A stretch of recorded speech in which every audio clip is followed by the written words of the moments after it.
Welcome back to my YouTube channel. કેમ છો બધા? જય માતાજી, જય શ્રી કૃષ્ણ. તો આપણે સ્વામિનારાયણ ભગવાનને ધરાતું શાકોત્સવનું શાક આજે બનાવીશું, જેની માટે આખા ધાણા ભાજી, વરિયાળી, તલ, મગફળી, કાજુ, મીઠું, વટાણા, આદુ, સેવ, તમાલપત્ર,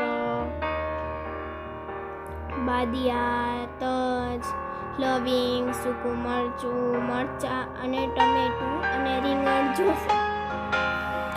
આ છે આપણે શાક બનાવવાની સામગ્રી.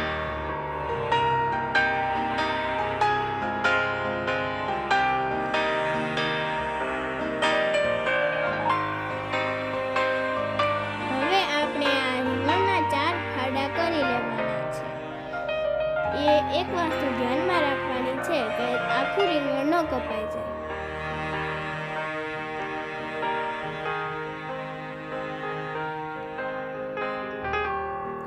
આવી રીતે કરી આપણે બધા રીંગણ કાપી લઈશું.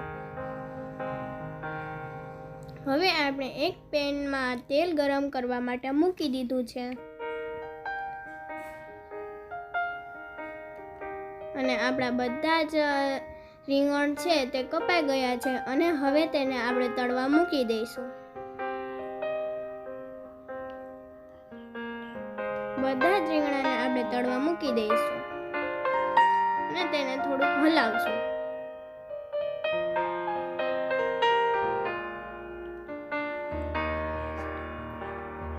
આપણે રીંગણને 80% જેટલા ફ્રાય કરવાના છે.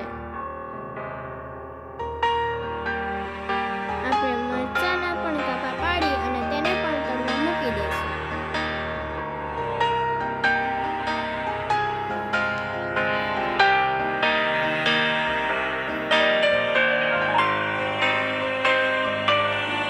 આપણે ચેક કરવાનું છે કે રીંગણ ફ્રાય થઈ ગયું છે.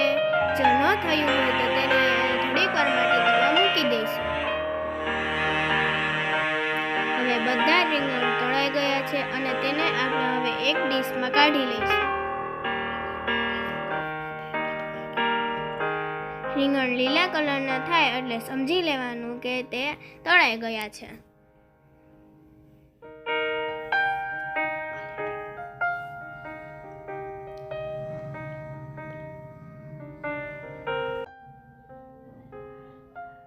આપણે બધા જ રીંગણને એક ડીશમાં કાઢી લઈશું.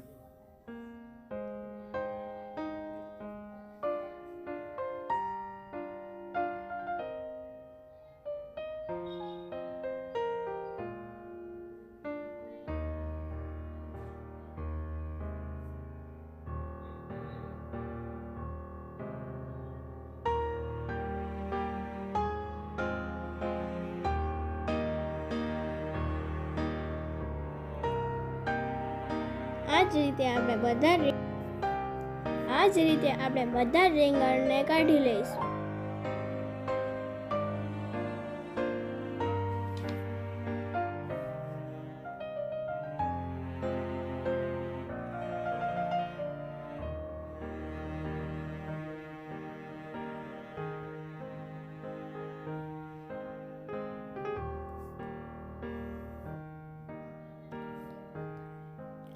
મરચાં પણ આપણે એક ડીશમાં કાઢી લઈશું.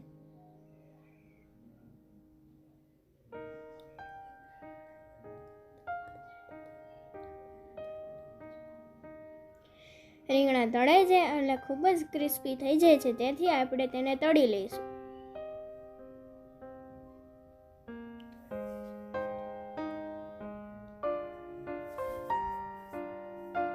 આપણે મરચાં અને રીંગણ તળાઈ ગયા છે.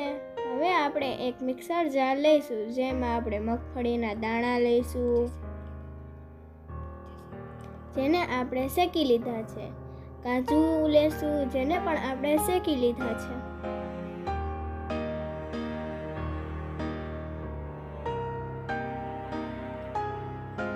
ત્યારબાદ આપણે આખા ધાણા લઈશું.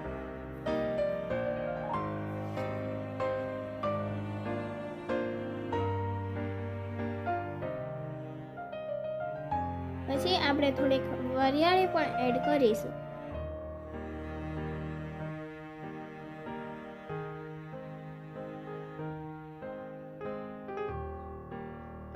ત્યારબાદ આપણે બાદિયા પણ ઉમેરીશું.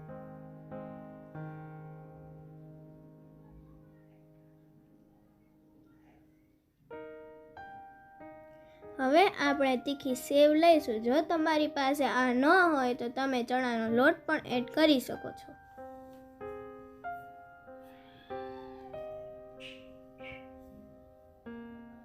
હવે આપણે તેમાં તજ એડ કરીશું.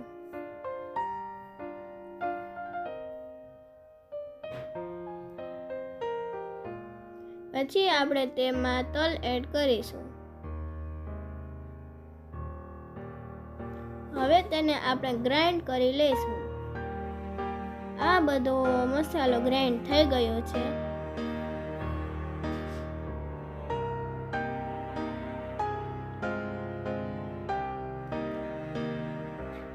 આ ગ્રાઇન્ડ થયેલા મસાલાને આપણે તળેલા રીંગણા અને મરચાંની ઉપર થોડો થોડો છાંટી દઈશું.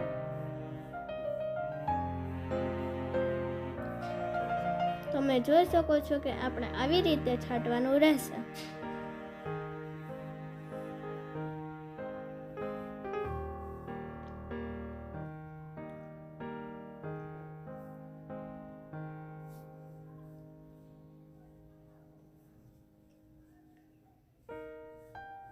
આપણો મસાલો છટાઈ ગયો છે.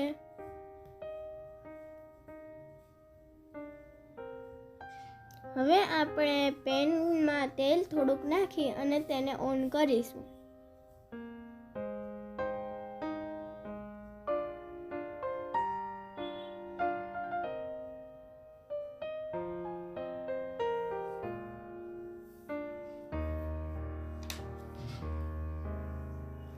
હવે આપણે તેમાં લાલ સૂકા મરચાં એડ કરીશું. પછી તેમાં આપણે એક બાદિયો નાખીશું.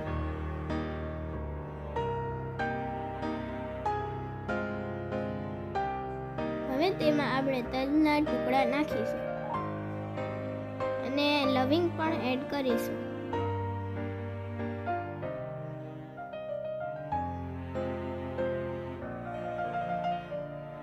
અને આપણે સારી રીતે મિક્સ કરી લઈશું.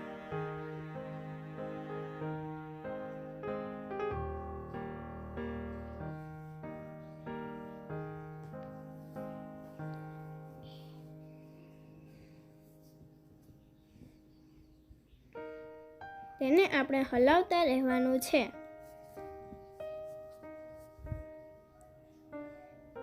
હવે તેમાં આપણે થોડાક તલ એડ કરીશું.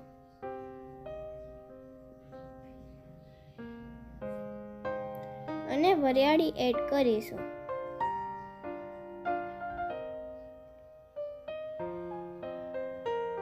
હવે તેમાં આપણે આદુની પેસ્ટ એડ કરીશું.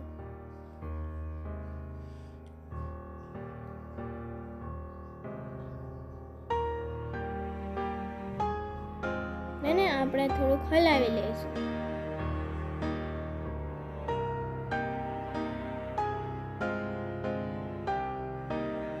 હવે તેમાં આપણે થોડાક ટમેટા એડ કરીશું.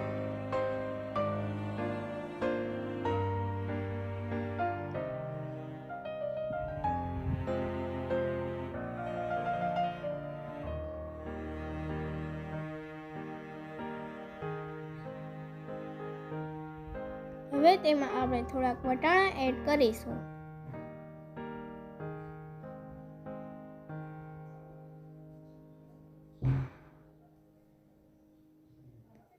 અને સારી રીતે મિક્સ કરી લેશું, જેથી બધા મસાલા અને શાકભાજી સારી રીતે મિક્સ થઈ જાય.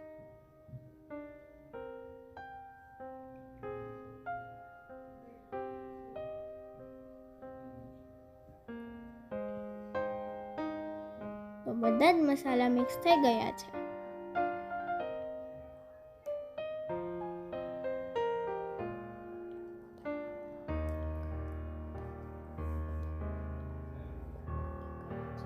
બધા જ એડ કરેલા મસાલાઓ પાકી ગયા છે.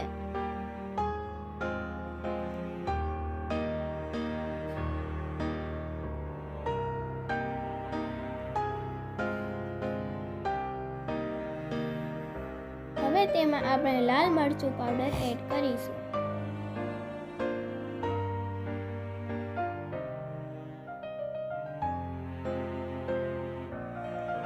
હળદર એડ કરીશું અને તેને મિક્સ કરી લઈશું. જો તમને મારો આ વિડીયો ગમ્યો હોય તો મારી ચેનલને લાઈક કરો, શેર કરો અને સબસ્ક્રાઈબ કરો. અને હા, બાજુમાં આપેલું બેલ આઇકન જરૂરથી ક્લિક કરજો, જેથી મારા અવનવા વિડીયોની નોટિફિકેશન તમારા મોબાઈલમાં તમને સૌથી પહેલાં જોવા મળે.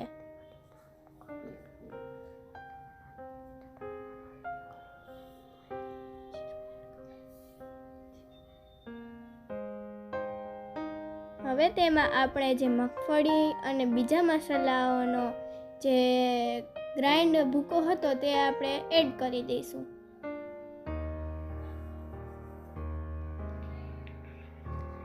અને તેને સારી રીતે મિક્સ કરી દઈશું.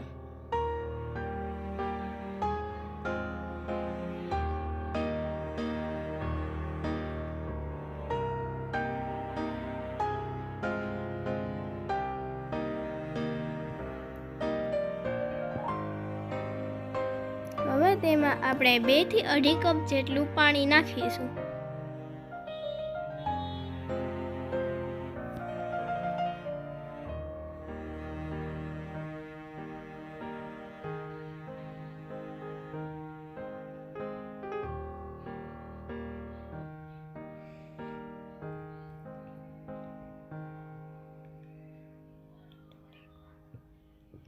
હવે તેને આપણે થોડીક વાર માટે હલાવીશું.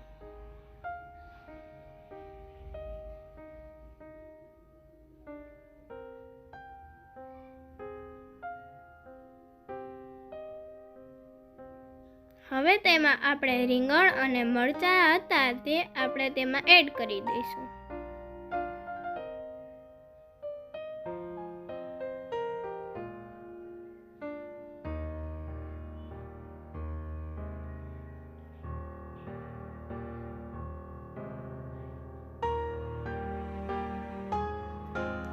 રીંગણ અને મરચાં એડ કર્યા બાદ હવે તેને આપણે હલાવવાનું રહેશે.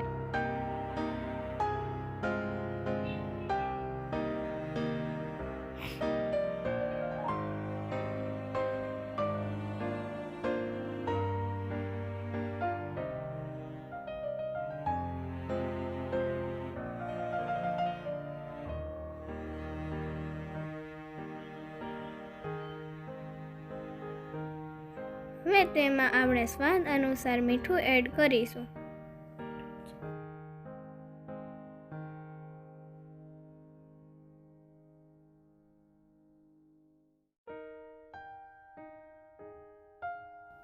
હવે તેમાં આપણે થોડી ખાંડ એડ કરીશું.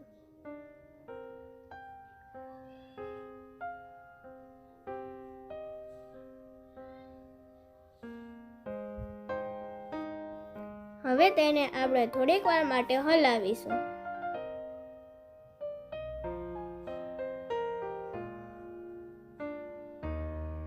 હવે તેમાં આપણે થોડો ગરમ મસાલો એડ કરીશું.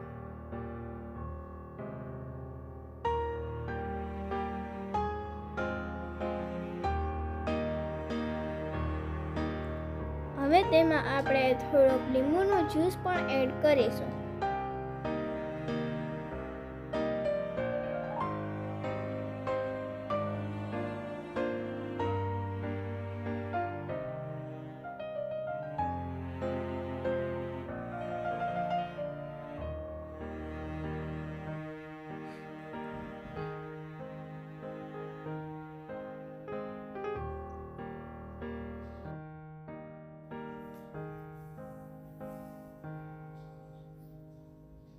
હવે તેને આપણે થોડુંક હલાવીશું.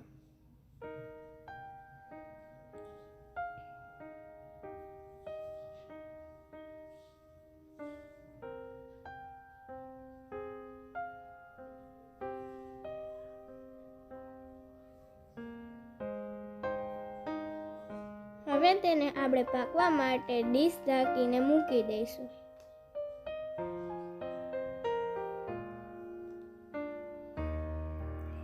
આપણું શાક પાકી ગયું છે. તમે જોઈ શકો છો તે ખૂબ જ સુંદર લાગી રહ્યું છે.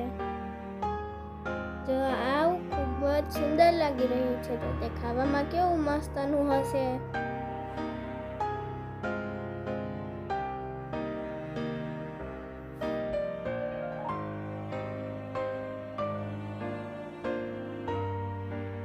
તમને મારી આ શાકની રેસીપી કેવી લાગી તે કોમેન્ટમાં જરૂરથી જણાવજો.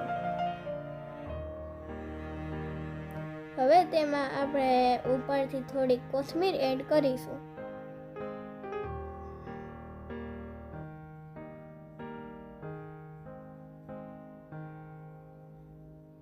અને તેને સારી રીતે મિક્સ કરી દઈશું. તો તૈયાર છે આપણું સ્વામિનારાયણ ભગવાનને ધરાતું શાકોત્સવનું શાક. આપણે તેને રોટલી, શાક, પાપડ અને છાશ સાથે ખાઈશું. તો આપણે મળીએ આપણે નવા વિડીયોમાં. આવજો.